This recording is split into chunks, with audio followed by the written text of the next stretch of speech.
We need less influencers, young influencers, and more leaders. Here is Sunny Hostin talking about how black mothers should not want their children to go into politics. And I think a lot of black mothers especially would be nervous about their children getting into politics because of the racial bias that still exists in this country, the societal bias, the structural racism that still exists in this country, even though people think that that's not true.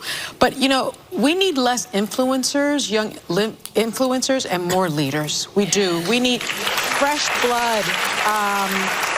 We need young people that are unafraid to give their unvarnished opinions and not be as concerned about their brands and as concerned about what other people will think, and stand and getting reelected and stand on the right side of history for a change. Xaviaer, I really despise that woman, and I don't have a lot of hatred in my heart, but she's actually evil, because I don't even think she believes what she's saying. You can really see it when she's saying these things, that she's trying to always work it through to sound a certain way. But on one hand, she's saying that young black people and influencers should be unafraid. On the other hand, she's saying that people like you are a young black influencer, the whole system is set up against you. That would be something to be afraid of.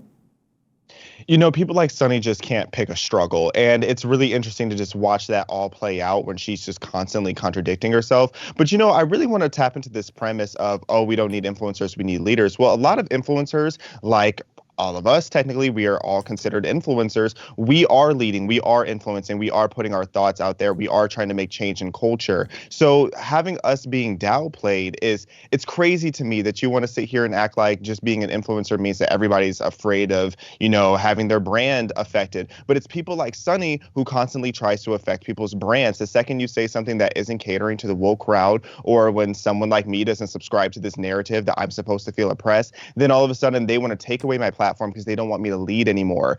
And, you know, her talking about the whole black mother shouldn't want their kids in politics, you know, that actually does go very deep. I just had a flashback to 2008. I was 11 years old and Obama had just been elected. I remember my mom crying in my very leftist household. She was crying. She was so happy. And she told me, she goes, "Oh, wow.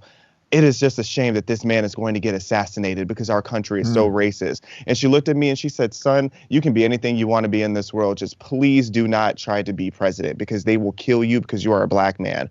Well, I'm looking at Obama and he's walking around just fine.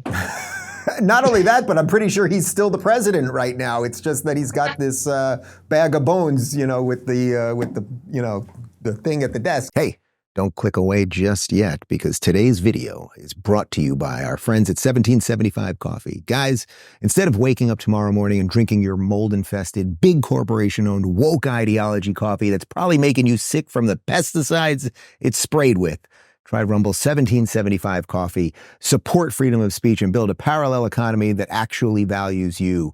Go to 1775 Coffee right now and pick up your first bag. Use code Rubin to save 10% off your first order.